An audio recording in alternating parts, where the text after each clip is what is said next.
ओम नमो भगवते वासुदेवाय। ओम नमो भगवते वासुदेवाय। ओम नमो भगवते वासुदेवाय। ओम नमो भगवते वासुदेवाय। नारायणं नमस्कृत्य नरं चैव नरोत्तमं देवीं सरस्वतीं व्यासं ततो जयमुदीरयेत्। कृष्णाय वासुदेवाय देवकी नंदनाय च नंदगोपकुमाराय गोविंदाय नमो नमः। हरे कृष्ण। तो आज हम लोग ये दूसरा दिवस इस काली मर्दन कथा का दूसरे दिवस पर हैं। तो कथा शुरू करने से पहले मैं जितने भी आप श्रद्धालु भक्तगण जो सूरत के राधा चरण प्रभु और मुक्त पुरुष प्रभु के अध्यक्षता में भक्ति के अभ्यास कर रहे हैं, उन सभी को और अन्य अन्य स्थान से भी जहां जहां से आप लोग जॉइन किए हैं, कृपा करके सभी के चरण में मैं विशेष प्रणाम करना चाहूंगा और आपसे कृपा प्रार्थना करूंगा कि आप लोग का प्रेरणा से हम कुछ बोल पाए भगवान की लीला। और विशेष करके क्योंकि मैं इस्कन वृंदावन से बोल रहा हूँ, हमारे इस्कन वृंदावन के पूजित अधिदेव श्री श्री कृष्ण बलराम जिनकी ये पिता है, और श्री श्री राधा श्याम सुंदर ललिता विशाखा जी, श्री निताई गौर सुंदर और शिल प्रभुपाद जी के श्री चरण में विशेष करके प्रणाम अर्पण करके उनकी कृपा आशीर्वाद को अपना सर्वस्वरूप में धारण करके आप लोग के सामने कुछ चर्चा करने के लिए साहस करेंगे। तो मैंने राधा चरण प्रभु से प्रार्थना किया था कि आज श्लोक नंबर 22 पाठ करेंगे और आशा करते हैं इस पर चर्चा करने के अवसर प्राप्त होगा। तो आज लोग श्लोक आवृत्ति करेंगे श्रीमद् भागवत महापुराण के 10वें स्कंद के 16वां अध्याय का 16 चैप्टर का टेक्स्ट 22। ओके। कृष्ण प्राण निर्विशतो नंदादीन विख्यतम हिदम प्रत्यसेधस्य भगवान नाम कृष्णानुभावितम। शब्दार्थ। कृष्ण प्राणान, जिनके प्राण कृष्ण थे, निर्विशतः प्रवेश करते, नंदादीन नंद महाराज इत्यादि को, विख्य देखकर, तम उस, हृदम सरोवर में, प्रत्यवेधत मना किया, स वे, भगवान राम बलराम ने, कृष्ण कृष्ण की अनुभाव शक्ति विद भली भांति जानते हुए। अनुवाद एवं तात्पर्य श्रील प्रभुपाद जी के द्वारा, प्रभुपाद जी के अनुयायियों के द्वारा अनुवाद। तत्पश्चात भगवान बलराम ने देखा कि नंद महाराज तथा कृष्ण को अपना जीवन अर्पित करने वाले अन्य ग्वाले ये सर्प सरोवर में प्रवेश करने जा रहे हैं। भगवान होने के नाते बलराम को कृष्ण की वास्तविक शक्ति का पूरा पूरा ज्ञान था, अतएव उन्होंने उन सबों को रोका। तात्पर्य। श्रील सनातन गोस्वामी लिखते हैं कि भगवान बलराम ने कुछ ग्वालों से बातें करके, कुछ को पकड़ करके और कुछ को अपनी शक्तिदायिनी हंसी भरी मुस्कान बिखेर कर के रोका। सारे ग्वाले इस स्थिति से व्यग्र होकर कृष्ण के लिए सर्प सरोवर में घुसकर अपने प्राण देने के लिए तैयार थे। इतना ही है ना, आगे तो नहीं है ना? आगे और कुछ? नहीं महाराज, इतना ही है। Okay okay, thank you. Hare Krishna. ओम अज्ञानं तिमिरान्धस्य ज्ञानाञ्जनशलाकया चक्षुरुन्मीलितं येन तस्मै श्रीगुरवे नमः। श्रीचैतन्यमनोभीष्टं स्थापितं येन भूतले स्वयं रूपकदा मह्यं ददाति स्वपदान्तिकं।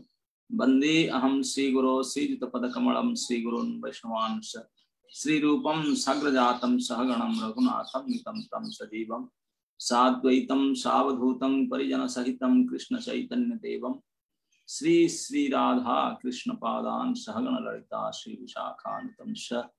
हे कृष्ण करुणा सिंधो दीनबंधो जगत्पते गोपेश गोपिका कांत श्री राधा कांत नमस्तुते। तप्त कांचन गौरांगी श्री राधे वृंदावनेश्वरी विश्वभानुसुते देवी प्रणमामि हरिप्रिये। जय श्री कृष्ण चैतन्य प्रभु नित्यानंद श्री अद्वैत गदाधर शिवासादि गौर भक्त वृंद। हरे कृष्णा कृष्ण कृष्ण हरे हरे, हरे राम राम राम हरे हरे। हरे कृष्ण। तो आप लोग को जिन्होंने आज नए जॉइन किए लगते हैं, कल नहीं थे, या जो काल भी थे, कल 9 बजे से अब तक आपका स्मृति में ये लीला अभी है कि नहीं मुझे पता नहीं। मैं आप लोग को रिफ्रेश करना चाहता हूं। आप अपने मन से अभी उसी स्थान पर चले जाइए जहां पर कालाम छोड़े थे। क्या हुआ था कि भगवान ने कालिया हृदय में अब उस कालिया नाग के भोग में, उनके फेट में बंधे हुए थे, बिल्कुल कस करके बंद कालिया ने, और उनके ऊपर में अपने छतरी अपने हेड को करके वो दिखा रहा था दुनिया को, देखो मैं कृष्ण को कैसे मेरे कब्ज में ले लिया हूं, मेरे जंगल में रखा हूं। तो इसी दशा को देख करके जो उनके श्रीराम सुबल आदि अर्जुन तो कहती जो कृष्ण सखा, जो गोप सखा जो गाय चराने उनके साथ में गए थे, जिनको अभी भी कृष्ण ने अपनी कृपा भरी दृष्टि से जीवित किए थे और थोड़े दूर करके खड़े किए थे, बोले थे ताल ठोक करके, देखो मैं अभी क्या करता हूँ। आपने बहादुरी दिखा करके जो कूद गए थे जमुना में, वो जब देखे कि कृष्ण शाम नाग के बिल्कुल चपेट में आ चुके हैं, निश्चेष्ट हो गए हैं, सांप बिल्कुल कस करके पकड़े अपने गर्भ दिखा रहा है, और कृष्ण अचेत सा उनके फेंट के अंदर ऐसे पड़े हैं।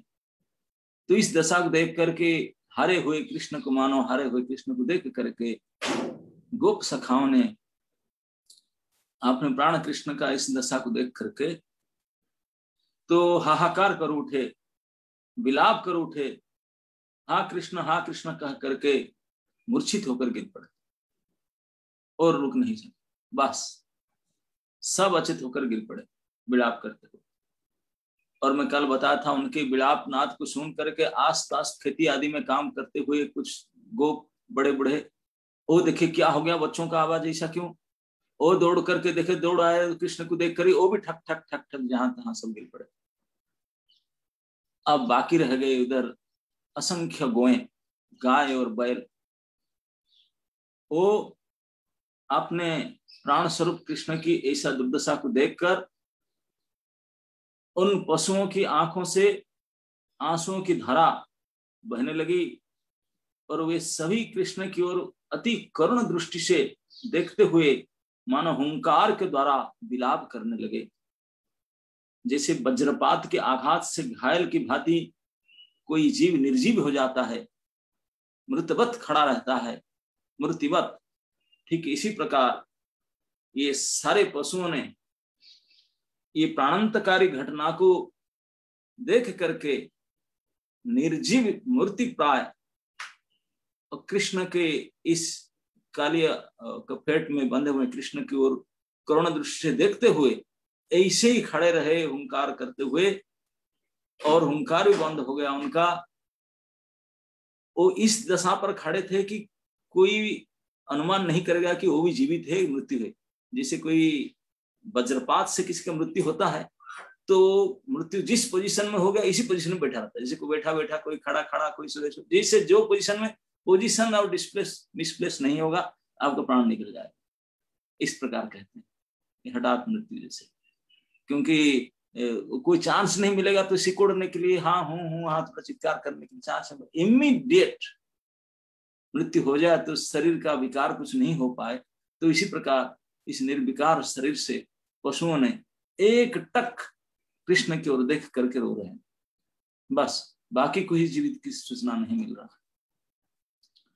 और इस महा प्राणांतक घटना के ब्रज में खबर देने के लिए कोई नहीं रहा, लेकिन देवता तो एक्टिव हो गए। कल मैं बताया था, जो सूचना देना वाले डिपार्टमेंट वो इमीडिएट एक्टिव हो गए।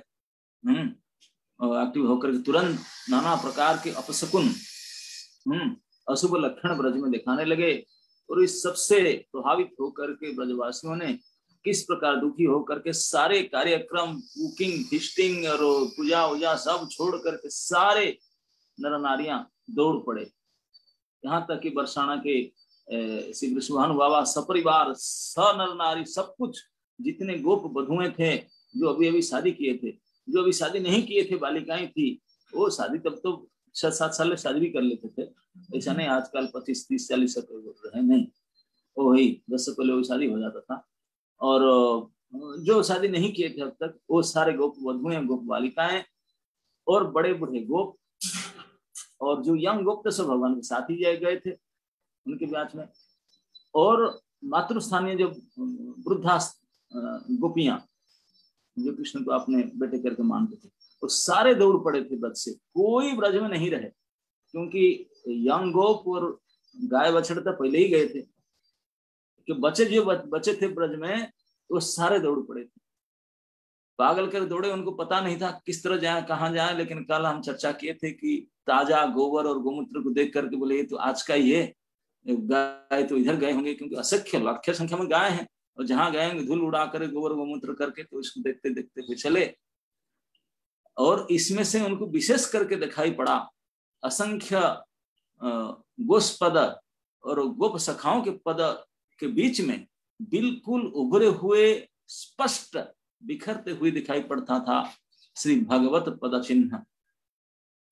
भगवत पद चिन्ह के विशेष लक्षण से लक्षित नाना प्रकार के ध्वज, वज्र, अंकुश, पद्म जो आदि के जो विशेष चिन्ह है, ये सारे चिन्ह से बिल्कुल स्टाम्प, क्लियर कट स्टाम्प जैसा ये चरण चिन्ह दिखाई पड़ रहा था। कल में बताता धरती माता ब्रज के धरती तो सगर्भ अपने छाती में इस स्टाम्प को लगा करके पूरे 14 भुवन को दिखा रही, और किसी का हिम्मत है इसे अलंकार के लिए, केवल मेरी है, प्रभु के चरण चिन्ह को मैं धारण की। तो इसी को देखते हुए गायों को चरण चिन्ह को और भगवान के चरण चिन्ह को उनसे अनुसरण करते हुए समस्त ब्रजवासी ने बढ़ते गए।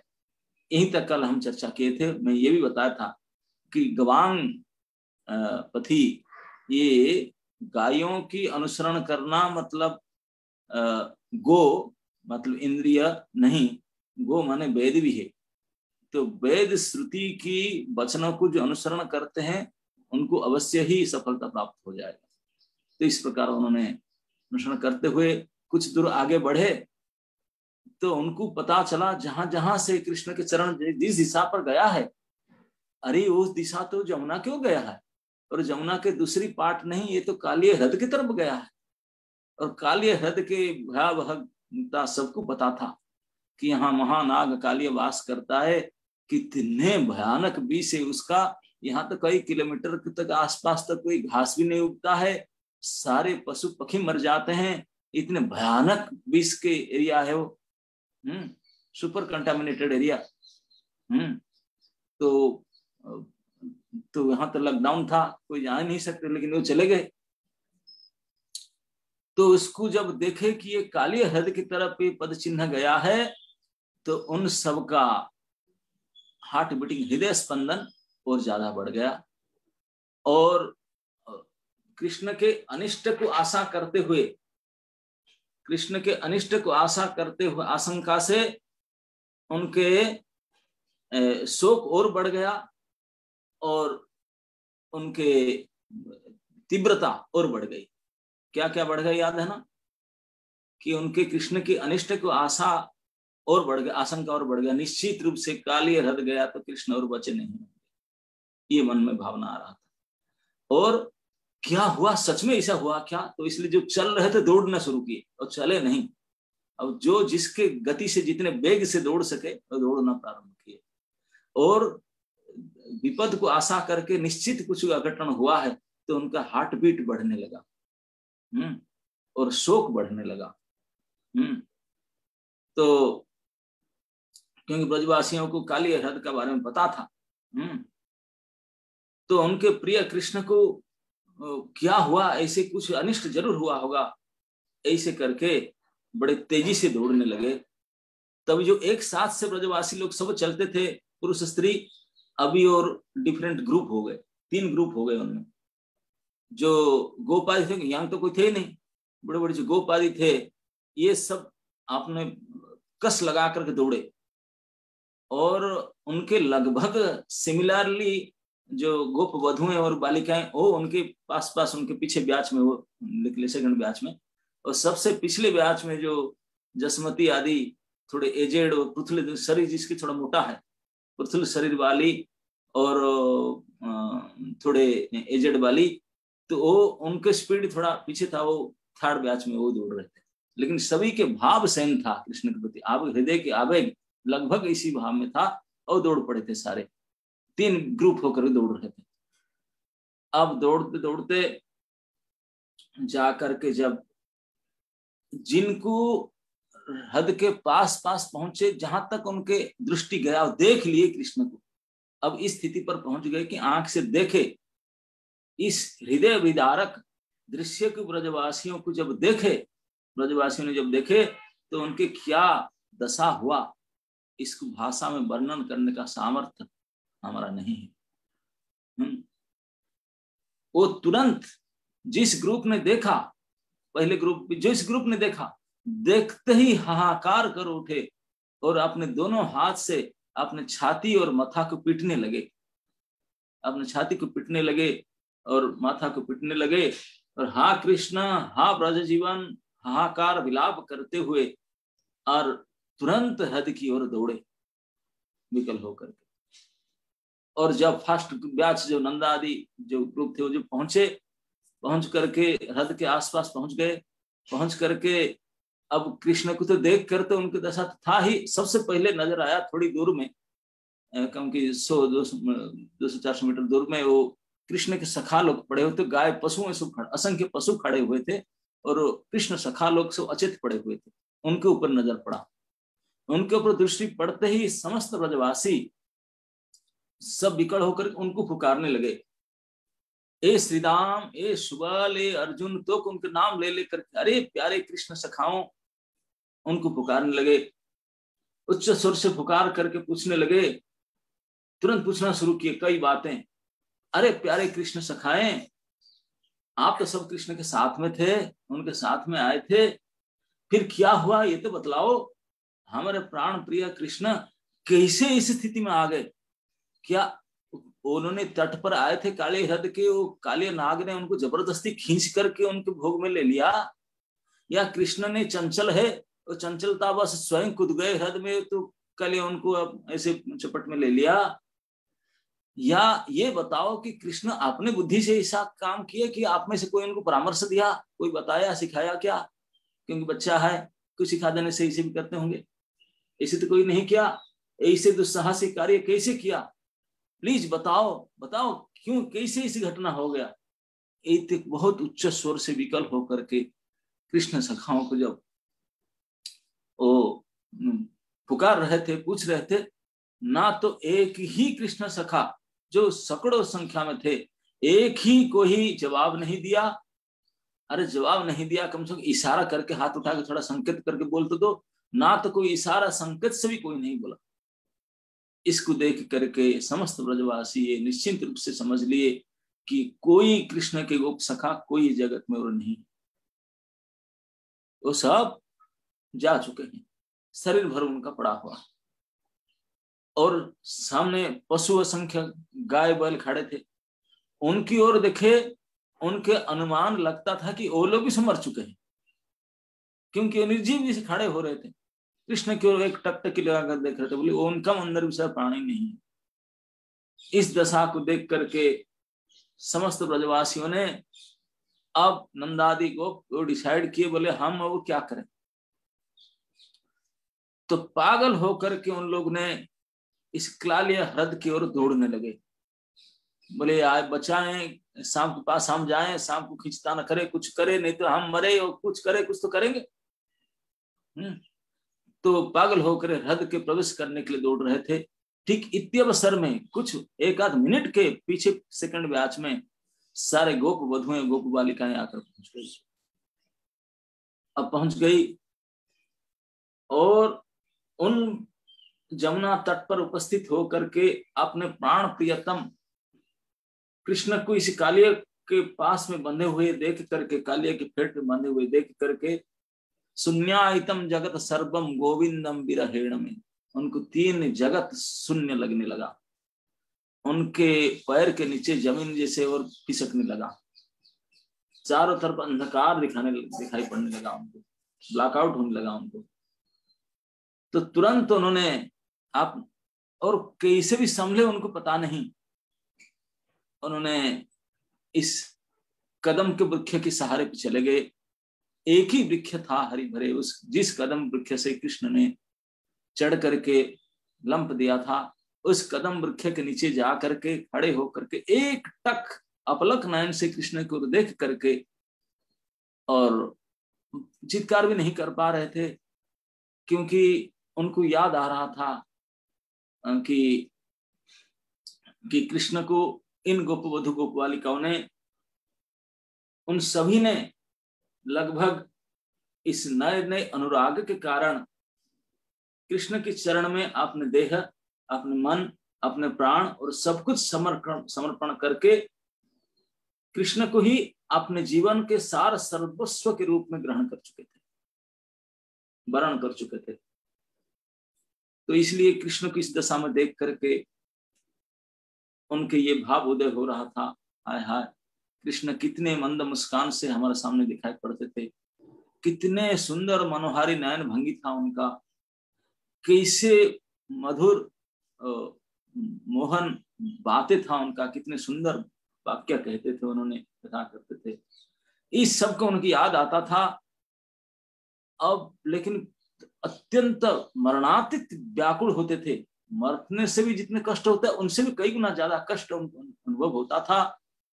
और चित्कार विकल होकर चित्कार करना चाहती थी, लेकिन कर नहीं पा रही थी, क्योंकि शर्म के मारे स्वभाव सुलभ लज्जा ने उनको साउंड बढ़ने नहीं दे रहा था। हा प्राण वल्लभ, हा प्राणपति, ऐसे कह करके रो नहीं पा रहे थे। साउंडलेस, जीरो साउंड में ऐसे व्याकुल हो करके अपने दोनों आंख से गरम गरम आंसू की वर्षा कर रहे थे, और क्या किया जाए सोच रहे थे। इतनी अवसर में थर्ड बैच के रनर आके पहुंचे। तो सबसे पीछे अंत में वो आए, जिसमें कृष्ण जननी श्री जसोदा माँ थी।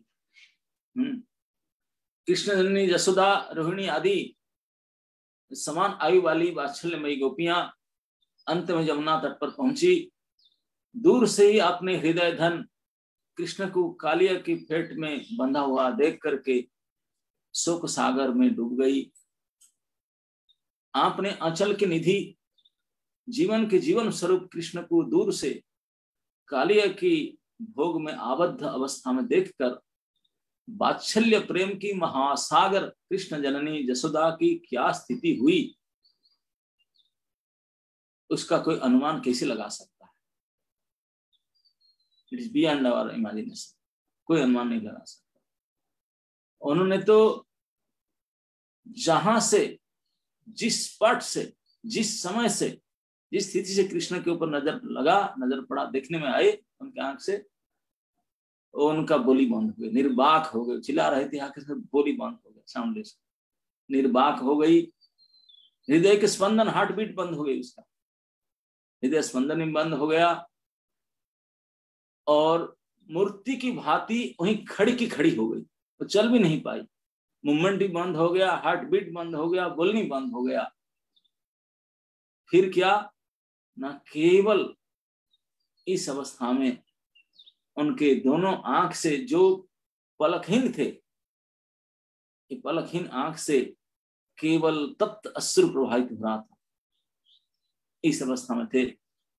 और वो मूर्छित की दशा पर लगभग आ रही थी, मृत्यु की जीवित कोई पता नहीं चलता था। इस अवस्था को देख करके श्री बलदेव जी के मां श्री रोहिणी और उनके समवयस का जितने और वृद्धा गोपी दौड़ पड़ी, अरे संभालो संभालो, जसोदा को पकड़ो। इस प्रकार चारों घेर गई जसोदा मां को, आकर घेर करके उनको सांत्वना देने लगी, पकड़ने लगी, क्योंकि गिर जा रही थी। सांत्वना देने लगी, समझाने लगी। क्या सांत्वना दे रही थी? हे कृष्ण की मैया, तुम कृष्ण के लिए चिंता मत करो, क्यों इतना अनुताप कर रही है? आपको क्या महातपस्वी गर्ग के बात याद नहीं है? गर्ग मुनि ने जो आए थे नामकरण उत्सव में, आप ही तो बता रही थी। उन्होंने क्या बताए थे? गर्ग मुनि झूठ थोड़ी बोलेंगे, ऐसे कैसे कृष्ण का हो जाएगा? अरे दूसरी बात है, 6 दिन में जो महापुतना राक्षसी की जो वध की, उसके बाद में एक एक असुरों की, तृणावर्त, वत्सासुर, बकासुर, अघासुर आदि महापराक्रमी देवताओं के द्वारा दुर्दमनीय दैत्य को जिस प्रकार में उन्होंने दमन की, इस बात को क्या नहीं जानती? अरे 4 कोस लंबी ये महाअघासुर को जिन्होंने मार डाले, ये नाग है क्या? ये छोटी सी सांप, कहाँ के तुझे दुखी हो रहे?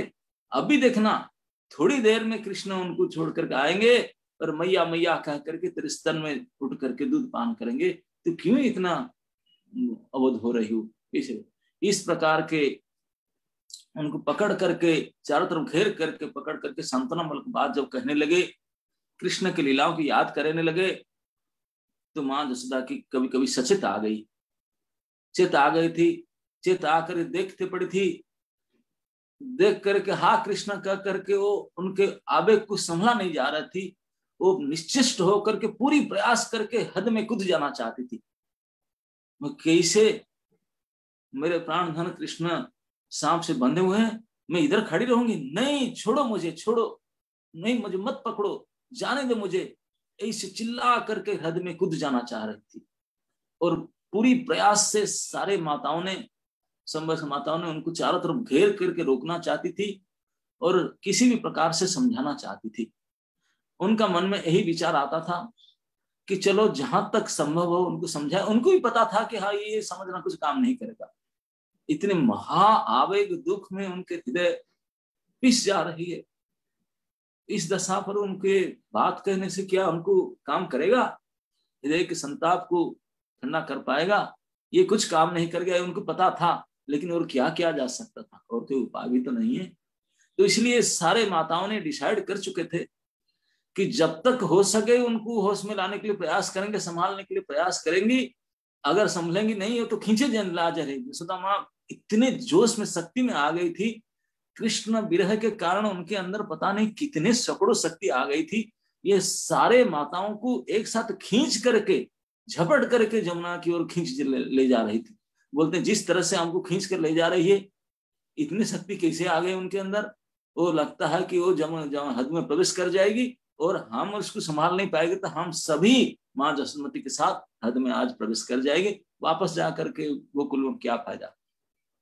हम कोई नहीं जाएंगे वापस ब्रज में। ब्रजराज नंदन के बिना ब्रज के जाने से मतलब क्या है? सूर्य के बिना दिन, चंद्रमा का बिना रात, पानी के बिना तालाब का कोई शोभा होता है क्या? ऐसे ब्रज को हम जाएंगे क्यों? तो माँ के साथ हम भी प्राण विसर्जन देंगे, लास्ट तक प्रयास करेंगे। नहीं हो तो वो भी जैसे कूदेगी, हम भी उनके साथ कूद कर मरेंगे सब। और नंदा आदि गोप और सारे बालिकाएं जो कदम के पेड़ के नीचे, वो सब भी मन में डिसाइड कर चुके थे कि हम उस ब्रज को वापस नहीं जाएंगे। इस कृष्ण विरह की ज्वाला को शांत करने के लिए हमारे सामने तो एक ही और उपाय दिखता है, हम भी लंप प्रदान करके इसी महाविशील काली हृदय में हमारे ज्वाला को शांत करते। नंदादि गोप विकल होकर के वो चिल्ला करके बोलते थे, बोले धीखे हमारे जीवन को, धीखे। ऐसे दशा में कृष्ण को देख करके हमारा प्राण अभी जीवित है कैसे? तो प्राण निकल के नहीं जाए, अभी तक गया क्या है? हमारे अंदर कृष्ण के अनुराग सही में नहीं है क्या? कोई हमारे अंदर कमी है क्या? कृष्ण के प्रति अनुराग में, स्नेह में कोई कमी है क्या? तो अभी तक मर क्यों नहीं जाते हमने कृष्ण किस दशा में देख करके? ये गाय मर गए, गुप्त सखाएं मर गए, हम निर्लज्ज धिक्कार है, हम अभी बचे हुए हैं, देख कर भी मर भी नहीं जा रहे। चलो मरने के लिए आत्महत्या करना है कि दशा है कृष्ण की हृदय में, हम भी कूद करके मरते हैं। तो सारे 3 ब्याज के जो लोग आए थे, नंदादि गोप, जसोदादि वयोवृद्ध गोपियां, वात्सल्यमयी गोपी, और प्रेम रस से, माधुर्य रस से रसिक अल्प वयसी गोप वधु और गोप बालिकाएं, सारे लगभग डिसीजन, एक ही डिसीजन ले चुके थे, आपने मन से संकल्प कर चुके थे, कृत संकल्प हो चुके थे, बस nothing else, just jump into जमका फिनिश। अब जमुना हृदय में कूदने के लिए कृत संकल्प हो करके दौड़ पड़ने के लिए प्रयास किए थे, बिल्कुल। अब इसी स्थिति में इस श्लोक में जो हम वैष्णव सुबह श्री भगवान अनंत है, नाम जैसे अनंत, पराक्रम ही अनंत है। अनंत पराक्रम वाले भगवान बलराम जो कृष्ण की प्रभाव को भली भांति जानते हैं कृष्ण मेरा अनुज क्या है।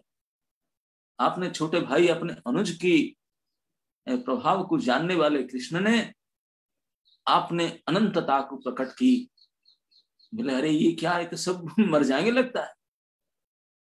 तो तुरंत आपने को सक्रिय किए, लगभग सैकड़ों रूप में अपने आप को प्रकाश कर डाले इमीडिएट, और किसको शरीर के द्वारा हाथ में पकड़ कर रोक कर, रुको यहाँ, जबरदस्त के धक्का मार के किसको रोके, किसी को वचन से डांट कर गए नहीं जाओ, चुप इधर खड़े रहो, किसी को हंसी करके, अनुरोध करके, अनुनय विनय करके, सुमधुर वचन कह करके, किसी को एक दृष्टि संकेत भरी दृष्टि से दे करके, नाना प्रकार उपाय से समस्त ब्रजवासियों को, बालिकाओं को, गोपवधियों को, पितृ संबंधिया मातृ संबंधिया गोपों को, सभियों को, सैकड़ों हजार ब्रजवासियों को एक साथ में अकेले 6 साल के बालक श्री बलराम ने रोकने के लिए सक्रिय हुए हैं, पूरी प्रयास कर रहे हैं और सफल भी हो रहे हैं, सफल हो गए,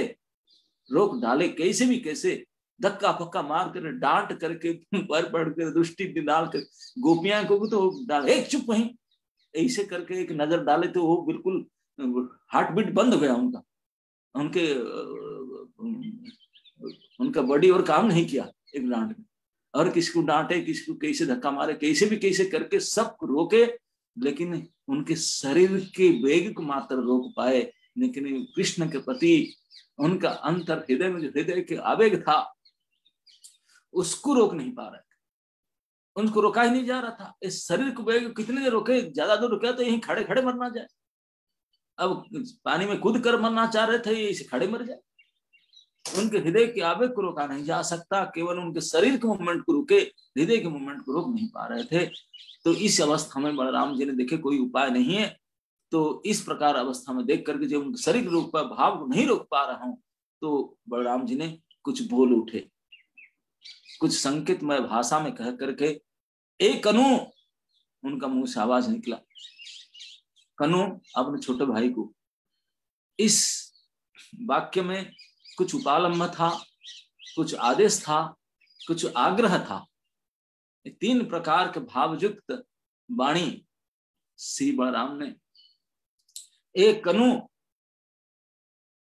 क्या अब तक के छोटे से सांप से खेल तेरा पूरा नहीं हो रहा है? हाँ? इस क्रीड़ा को बंद करो। अरे ऐसे ये तुच्छ सांप के साथ खेल करके तेरे अनंत सज्जा, सनातन अनंत सज्जा को अपमानित मत करो। तेरा परमानेंट बेड है, सांप के ऊपर हमेशा सोते रहते हैं, ये अभी भी मन नहीं भरा, अभी एक छोटा सा ये तुच्छ सांप के ऊपर, उनके ऊपर मन छोड़ो, देखो तेरे सारे ब्रजवासी माता पिता सारे प्रेषिगण से क्या दशा है, मर ना जाए सब, बंद करो, खैर बहुत हो गया। ऐसे उपलम्भ भर आग्रह और आदेश पूर्ण वाक्य जब बलराम जी ने, उनको रोकते रोकते पीछे मुड़कर देखने के लिए फुर्सत नहीं होता था, केवल आवाज भर दी, जानते हैं कृष्ण सुनते हैं उनकी बात को, और अग्रज के आदेश को सुन करके कृष्ण सक्रिय हो गए। सचमुच सारे ब्रजवासी जब देखे कृष्ण किसी अवस्था में, तो कृष्ण के क्या पता नहीं था, कृष्ण ऐसे ये सामान्य कालिय सांप उनको क्या कर सकता है। जैसे बताया बलराम जी ने, ये जो सनातन अनंत शेष के ऊपर सोने वाले, उनका परमानेंट बेडरूम, बेड में बेड तो ही है, उसके ऊपर सोते रहते, तो उनकी ये कालिय नाग है क्या उनके सामने, है कुछ गिनती नहीं उसका, उनमें क्यों इसको आबद्ध होकर निश्चित पड़े। श्री जनार्दन ने मनुष्य लीला कर रहे हैं, तो संपूर्ण मनुष्य जाति के लिए अवश्य कुछ शिक्षा देते हैं। अब ये प्रकट करना चाहते हैं कि अरे मनुष्यों, आप लोग का ये अनकंट्रोल्ड सेंसेस यही तो है कालिय, यही कालिय है। भले आपके 5 इंद्रिय है, लेकिन सतैक एक एक इंद्रिय का विषय भोग क्या कम है ना, क्या एक इंद्रिय में कई प्रकार के विषय भोग का प्रकार है, तो इसलिए 5 भी अनेक प्रकार सतैक शीर्षा हो सकता है। अनेक प्रकार के विषय भोग के वासना से आविष्ट चित्त, विषय भोग में आकृष्ट, इस प्रकार के ये जो इंद्रियां हैं वही ये कालिय है, और ये विषय ही विष है और कुछ नहीं। तो अगर हम विषया आकृष्ट होकर के रहें, तो हमारे अंदर भगवान परमात्मा अंतर्यामी रूप में रहते हुए भी अचित सा पड़े रहेंगे, निश्चेष्ट होते रहेंगे। अगर हम उन भगवान की श्री चरण में शरणागत होने के लिए प्रयास करेंगे कि प्रभु हमारा बस नहीं चलता, मेरे इंद्रिय को मैं कंट्रोल नहीं कर पाऊंगा, कर पाऊंगी, मेरे बस नहीं चलता, मैं तो हताश हो चुका हूं, मेरे से कुछ नहीं हो सकता, मैं पूर्ण प्रयास कर रहा हूं लेकिन इम्पॉसिबल, मेरे से नहीं हो सकता, मैं संपूर्ण असमर्थ हूं, मेरे मन नहीं कंट्रोल में आता, मेरे इंद्रिय नहीं कंट्रोल होता, न चाहते हुए मैं गलत पाप आदि कर डालता हूं। इस प्रकार विलाप करते हुए, अनुतप्त होते हुए, असहाय निसहाय होकर के, निराश्रय होकर के पूर्ण रूपेण कृष्ण चरण में अगर आश्रित लें, शरण ग्रहण करें, इस प्रकार पुकारे, हे प्रभु आप ही सहारा, इस अवस्था में प्लीज बचाओ, मैं नहीं चाहता, मेरे इंद्रियों को थोड़ा कंट्रोल कर लो, कुछ हेल्प करो मुझे, प्लीज हेल्प मी कह करके अगर कृष्ण चरण में शरणापन्न हो जाए भली प्रकार से, तो वही जो निश्चिष्ट रूप में अंतर्जामी, वो कालिय दमन कृष्ण रूप में प्रकट हो करके कालिय रूपी इंद्रिय को दमन कर डालेंगे, मसल डालेंगे अपने शरण से, मसल डालेंगे तो हम उससे बच जाएंगे। यही शिक्षा देते हैं शरणागति की शिक्षा। तो यहाँ ये तो हमारे दशा था, हमारे लिए शिक्षा देते हैं, ना कि ब्रजवासियों के लिए शिक्षा देते हैं। नहीं नहीं नहीं, ये मन में कभी मत सोचिए कि नंदादि गोप की उन लोग के लिए भगवान सिखा देते, नहीं नहीं नहीं, उनको प्रेम विवर्धन, उनको प्रेम को थोड़ा बढ़ाने के लिए और हमको शिक्षा देने के लिए। हम जैसे हुड़बक टुट्टाली विषय में आविष्ट चित्त है, विषय भोग में आकृष्ट है, अपने मन और इंद्रिय के पूरी अपने बाहर से उनके बस में हम चलते हैं, उनको वशीभूत करने में समर्थ नहीं है। इस दशा वाले ऐसे बद्ध जीव के लिए ये शिक्षा, लेकिन ब्रजवासियों की प्रेम वर्धन करने का प्रयास। लेकिन वर्धन तब तक करे जब भाई साहब ने डांट लगा दी, बोले ओके ओके ओके भैया अब हो गया, अब सीटी मार दी, अभी खेल खत्म, अब खेल खत्म कर दिए। अब कृष्ण ने सोचे, तो करुणा का हृदय है ना, उनके अंदर में करुणा भरा हुआ है, अपने प्रेमास्पद ब्रजवासियों को इसने मृतवत दशा देखकर संभल नहीं पाएगी। जब भाई साहब का ऑर्डर आ गया तब बोले दैट्स इट भैया, अभी करता हूँ, तब इस 6 साल के बाल कृष्ण की उम्र में कृष्ण ने काली दमन लीला प्रकट कर रहे थे। इसी 6 साल के स्वरूप उनका रहा, उस बालक जैसे रूप में भी आपने विशालता को प्रकाश किए, आपने को बढ़ाए। रूप तो साई जैसा रहा, लेकिन पराक्रम बढ़ गया, व्यवहार में बढ़ गए, साई जैसे में रहा गोपाल के रूप में, और व्यवहार में ऐसे बढ़े, अपने आप को बढ़ाए फुलाए कि महासर्प कालिया ने जो पूरी शक्ति लाकर जकड़ करके अपने पेट में रखा था, उनको लगा कि ये क्या हो रहा है। उनके सारे गांठ टूटने लगा, चूर चूर होने लगा। बोला तो खंड खंड हो जाएगा मेरे शरीर।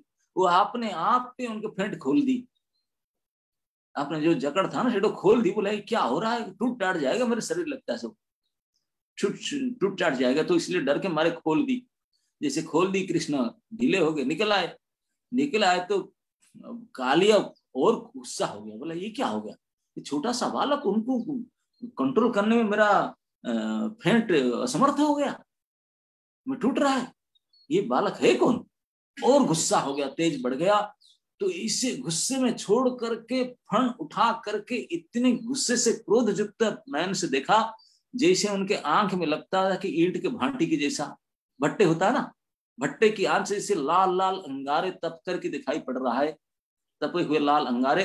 तो उनके आंख बिल्कुल ऐसे भट्टे की जैसा दिखाई पड़ रहा था, भट्टे की आंख जैसा लाल। वो ऐसे गर्म श्वास उगल रहा था, विष उगल रहा था। इस प्रकार अवस्था में था। तो जैसे कृष्ण उनके छूट गए और छूट करके उनके चारों तरफ ताल ठोक करके तैरने लगे और वो डंसने के लिए कुछ प्रयास कर रहा था। वो एक चाटा मारे उसको, 1-2 मारे, ज्यादा से नहीं, 1-2 पानी के साथ मिलाकर ठोकर उनके फण में मारे। तो इतना कष्ट महसूस हुआ उसको, और कृष्ण के सामना नहीं करना चाहिए, वो भागना चाह रहा था। डर के मारे बोला टू मच, ये लड़का क्या है पता नहीं, उसकी बुद्धि से खत्म हो गया। तो वो तैरने लगा इधर उधर, लेकिन उसका बुद्धि नहीं काम कर रहा था कि भाई पानी में डूब के नीचे चले जाओ जल तल में, लेकिन बुद्धि तो था ही नहीं उसको, वो नीचे भी ये नहीं जा पा रहा था, तो पानी में इधर उधर तैर रहा था। और कृष्ण कालिया के फेट से निकल गए और तैर रहे। कृष्ण अपने हाथ से कालिया को फन पर एक चांटा मारे। इस बात को बलराम ने अनाउंस कर दी, ए देखो कृष्ण छूट गया ना अभी, कृष्ण देखो कैसे खेल रहा है सांप के साथ। ये शब्द ही बलराम जी का सभी के लिए संजीवनी था। जो मर चुके थे गोप बालक वो सचेत हो उठे, गाय भी सचेत हो गए। जो मरने के लिए अभी भर्ज पर थे, ये जो 3 ब्याज अभी दौड़ कर आए थे, गोप बधू बालिकाएं, नंद आदि गोप और मां जसोदा आदि, सब के सचेत चेत सजीव हो गया। सब आंख खोलकर देखने लगे कि कृष्ण तो खेल रहे हैं, सांप इधर हो रहा है। तब जब सांप कृष्ण के पास आ रहा, बोले कनु सांप आ रहा है, निकट आ रहा है, होशियार, हाँ सावधान हो जा, सांप पास में आ रहा है। लेकिन सचमुच सांप पास में नहीं आ रहा था, कृष्ण सांप के पास आना चाह रहे थे। सांप तो भागना चाह रहा था, बचना चाह रहा था उससे भी।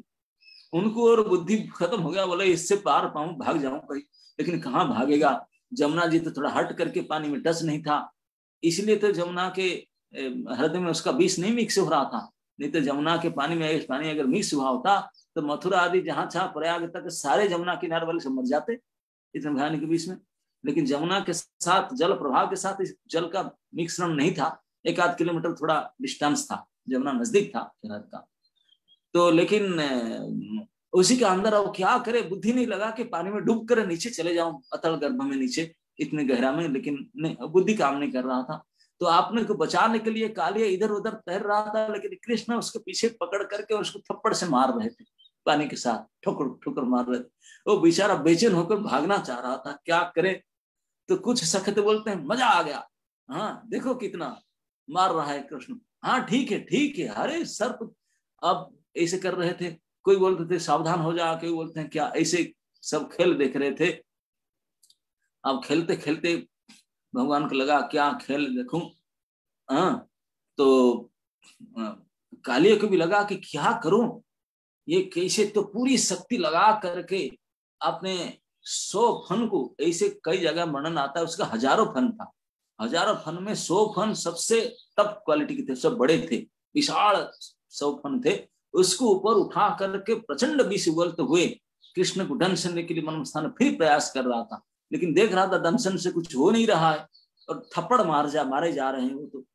तो ऐसे झुक करके उनको चोट मारना चाह रहा था। जैसे झुका, भगवान ने उसके बाएं हाथ से उनके सर को पकड़े, उनके फन को पकड़े और कूद का जंप मार के पानी से उनके ऊपर चढ़ गए। लो, सीधा उनके फन के ऊपर चढ़ गए। अब देखे सारे सखाओं ने ताली बजा दी। अब जितने अंदाज सब देखने को बोले, क्या अभी देखो डांस, अभी रो क्यों रहते, बिना टिकट में अभी सिनेमा देखो, क्या मास्टरपीस डांस अभी देखना है। सबको, ब्रजवासियों को आनंद को वर्धन करने के लिए इतने सुंदर नृत्य आरंभ किए। आप में से कुछ हैं डांसर, मुझे पता है, कोई नाच फाच भी करते हैं, गीत फीत गाते हैं, प्रोग्राम करते रहते हैं, लेकिन कोई भी नाच भले देखे हैं या करते हैं, मैं सबको पूछता हूं कि अब कोई भी कितने सुपर डांसर क्यों ना हो, कितने बड़े डांसर क्यों ना हो, सबसे पहले डांस करने से पहले अपने स्टेज को चेक करेगा कि स्टेज समतल है कि नहीं। स्टेज अगर ठीक नहीं, अबड़ खबड़ ऊपर नीचे ऐसा हो तो डांस हो ही नहीं सकता। और बोलेगा नो, ये स्टेज ठीक नहीं, उससे डांस नहीं हो सकता, परफॉर्म नहीं हो सकता होगा। स्टेज को बोले ठीक किया जाए तब डांस होगा, है ना? नहीं? हाँ। तो लेकिन ये कोई अभी तक, कितने बड़े सुपर डांसर क्यों ना हो पूरे ब्रह्मांड में, कोई अभी तक उबड़ खाबड़, स्टेज को तो छोड़ो, कोई सांप के फन के ऊपर ऐसा स्टेज में कोई नाचे, और कोई एक फन नहीं है, हजारों फन है। एक फन में पैर रखे, दूसरे फन ऊपर उठे, दूसरे फन ऊपर उठे तो तीसरे फन ऊपर उठे, उसको दबाए तो ऊपर उठे, उबड़ खाबड़ नहीं, अप एंड डाउन स्टेज। कोई स्टेज अपने आप अप एंड डाउन हो, वो जीवंत स्टेज है, लिविंग स्टेज। केवल नहीं कि अप एंड डाउन, एक स्टेप नीचे हो जाएगा, उसको थोड़ा कुछ डाल करके पैर को संभाल लो, नहीं नहीं नहीं, कोई स्टेप ज्यादा नीचे चला जा रहा है, कोई स्टेज ज्यादा ऊपर आ रहा है, कोई फन ज्यादा ऊपर उठ रहा है, हमारे कोई ज्यादा नीचे चला जा रहा है, साइड हो रहा है, मुड़ रहा है, कैसे भी कैसे प्रयास कर रहा है, तोड़ मोड़ करके उनको पैर में काट डालो, उनको गिरा डालो। सर्प कालिया ने पूर्ण प्रयास में लगा था, किस तरह से उनको फंस के ऊपर से नीचे गिरा डालूं, क्या उनको काट डालूं, क्या उसको कैसे करूं, लेकिन क्या करे, उनके सारे प्रयास विफल हो रहा था। ये नृत्य कला के आदि गुरु, सारे नृत्य जितने कला सभी तो उन्हीं से निकला था। अहम एवासम एवाग्रे, सभी नृत्य कलाओं के आदि गुरु नटवर नागर नंदनंदन अब नृत्य करने लगे। स्टेज क्या था ना, महासर्प कालिय के फन, नाग के फन, ये था उनका स्टेज।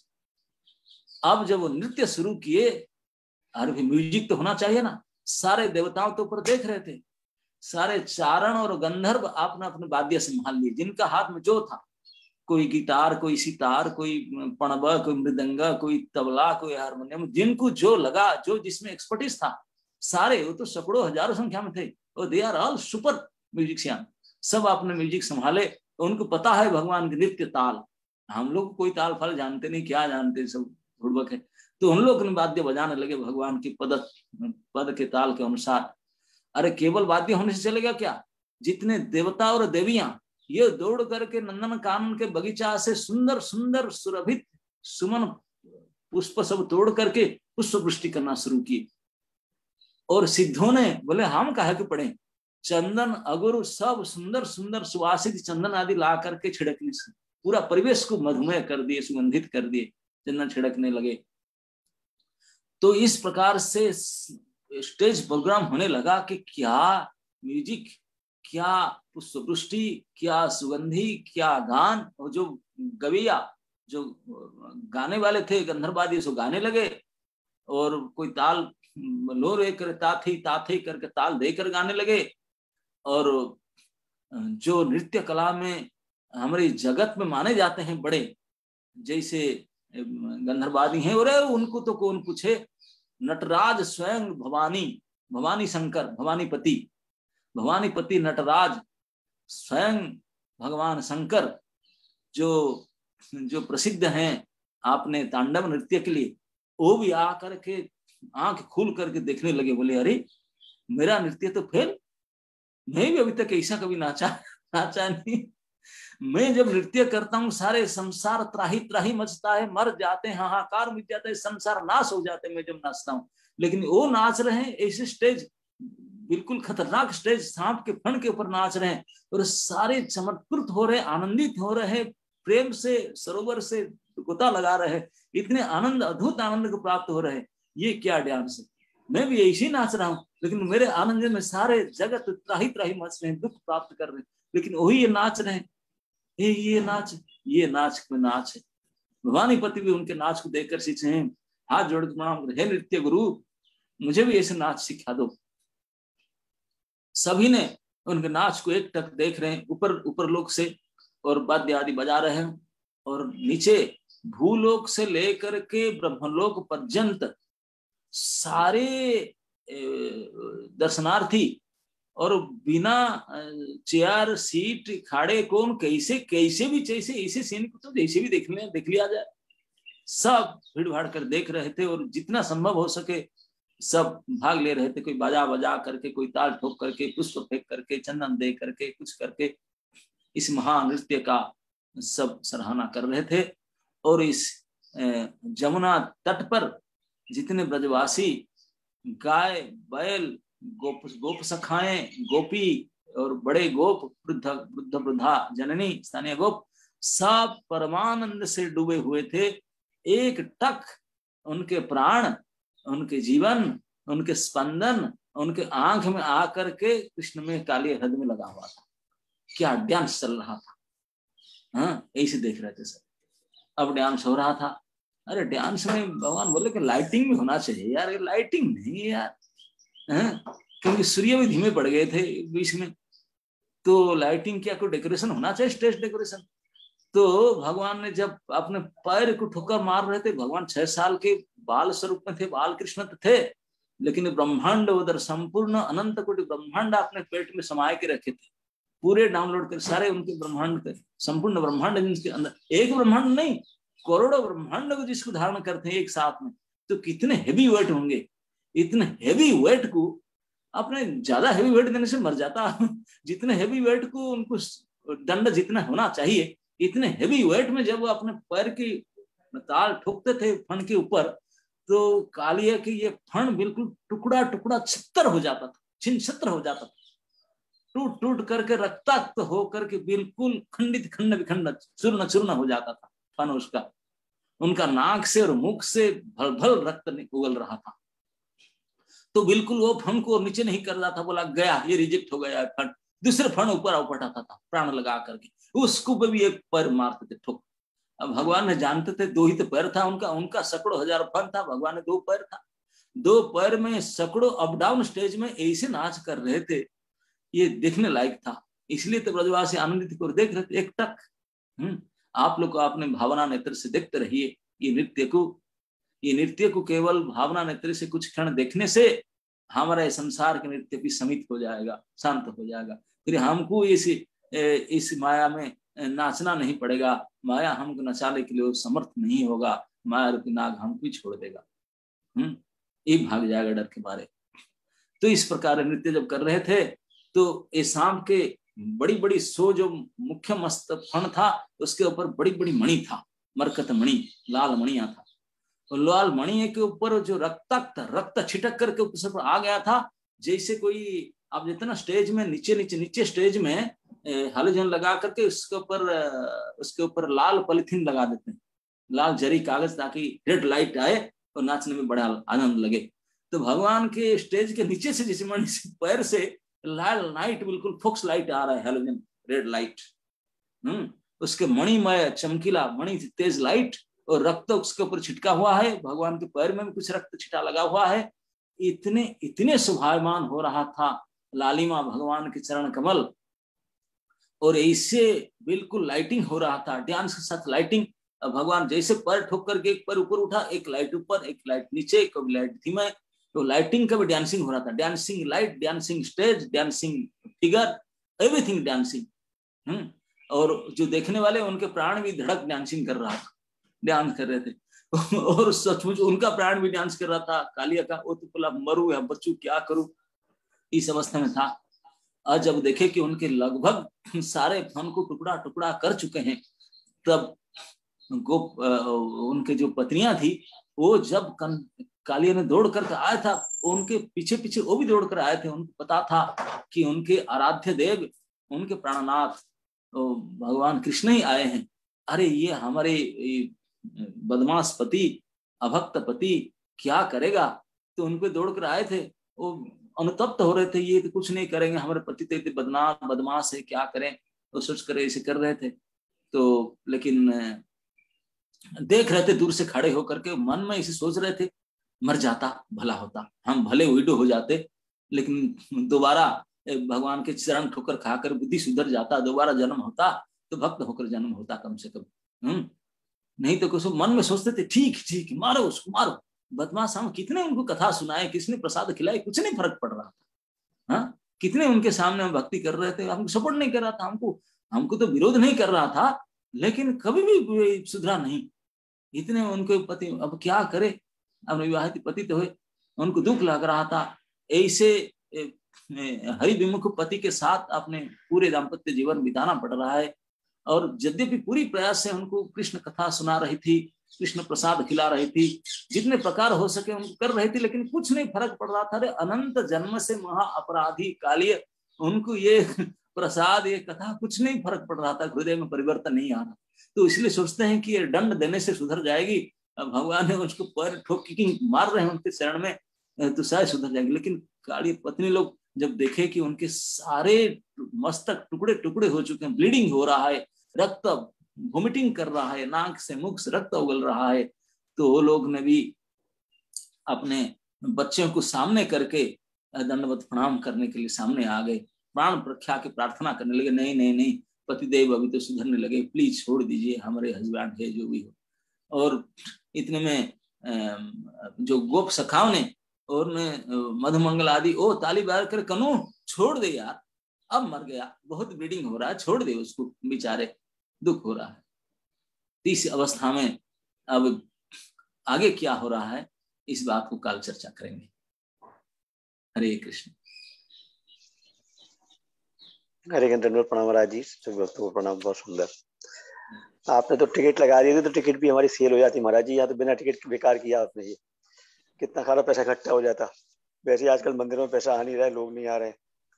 बहुत सुंदर, बहुत सुंदर आपने दशावलोकन किया पूरा। बहुत बहुत आभार आपके, बहुत धन्यवाद। जैसे जानवी माता जी कुछ कहेंगे। हरे कृष्णा महाराज, दंडवत प्रणाम। बहुत बहुत ज्यादा सुंदर कथा थी और बहुत अच्छा लगा मुझे। आपने कहा everything is dancing, Krishna dance कर रहे हैं, स्टेज भी डांस कर रहा है, ब्रजवासियों के प्राण भी डांस कर रहे हैं, यमुना भी डांस कर रही है और हम भी डांस कर रहे थे। बहुत सुंदर कथा महाराज। मेरा एक प्रश्न भी था, जैसे हम देखते हैं कि हर असुर का कोई ना कोई पास्ट बर्थ होता है, लेकिन कालिया का कोई पास्ट बर्थ का कुछ मतलब मुझे 70 चैप्टर में उसका वर्णन होगा, सुखदेव जी खुद कहेंगे अगले अध्याय में। सुखदेव जी बताएंगे कि क्यों उसका ये दशा हुआ। 17वां अध्याय जो है, 17 अध्याय में इस बात है। That was his, उसके अभी के जो बर्थ की कथा है, मतलब पास्ट बर्थ का भी आएगा। पास्ट बर्थ का, अच्छा, अध्याय 17वां अध्याय। ठीक ठीक, धन्यवाद महाराज। महाराज मेरा एक प्रश्न ये है, एक तो अब ये जो नाग कन्याएं थी, इनको भगवान के बारे में कैसे ज्ञान हुआ जो है, तो ये प्रश्न है। और दूसरा प्रश्न ये है कि जैसे मनुष्य योनि में तो हम लोगों का विवाह इत्यादि सब होता है, तो यहाँ जैसे नाग पत्नियां हैं, या गजेंद्र की कथा में आता है उसकी पत्नियां या उसके रिश्तेदार हैं, या सुग्रीव की और बाली की पत्नियां हैं, इस बारे में थोड़ा सा स्पष्टीकरण करेंगे, क्योंकि उस जाति में तो विवाह जहां तक मेरा समझ में है, ये सब नाग पत्नियां ये सब सिद्ध होती हैं। नाग लोक में सब सिद्ध लोग होते हैं। हमारे पास ये सिद्धियां नहीं है, हम तो सबसे थर्ड क्लास ही नहीं जाते हैं। नाग सब सिद्धियां होते हैं, उनके मणियुक्त, उनके भी लाइट नहीं हुआ करता है, सब सिद्ध लोग होते हैं। वो अपनी इच्छा के अनुसार शरीर धारण कर सकती हैं, शरीर को चेंज कर सकती हैं। They are all perfectionist. और वो सब जन्म सिद्ध कृष्ण भक्त थी। शादी होने से पहले, शादी से पहले सब डिवोटी थी, अच्छे ग्रेड की डिवोटी थी। लेकिन काली एक दिन बदमाश गुंडा थी और उनके पिता को बोला कि मेरे उनके साथ शादी नहीं करेंगे तो मैं बदला लूंगा, तो वो डर के मारे शादी करा दिए। क्या करे। तो काली अच्छा तो था देखने में, बड़ा दुर्दांत था, बलशाली था, अच्छा हैंडसम फिगर था, ना कि हिसाब के हिसाब ठीक था, लेकिन और इसने प्रेशर डाला तो उनके माता पिता ने शादी करा दिए होंगे, तो भक्त ढूंढने के लिए वो कहाँ ढूंढेंगे, और इतने प्रेशर आ रहे, शादी करा दिए। तो वो संख्या भी बहुत थी, कोई एक आध पत्नी नहीं थे, कई सैकड़ों पत्नी थे उनकी, और सारे डिवोटी थे। तो इसलिए वो डिवोशनल सर्विस छोड़ी नहीं थी, क्योंकि शादी करने के समय में वो लोग भी रो रो कर बोले थे, बोले देखो हमको शादी जबरदस्ती करना चाहते हैं, हमारा एक मांगना, क्या बोलो क्या चाहते हैं ना, हम कुछ नहीं चाहते हैं आपसे, केवल एक ही है, हम डिवोशनल सर्विस करेंगे, don't disturb us. No no agreement sign शादी से पहले हुआ था उनके माता पिता के साथ में, शादी से पहले दहेज दिए थे उन्होंने, एग्रीमेंट साइन किए थे कि I will never ever disturb you in your devotional service, मुझे करना दो, आप अपना काम करने दो, इसी से एग्रीमेंट से शादी हुआ।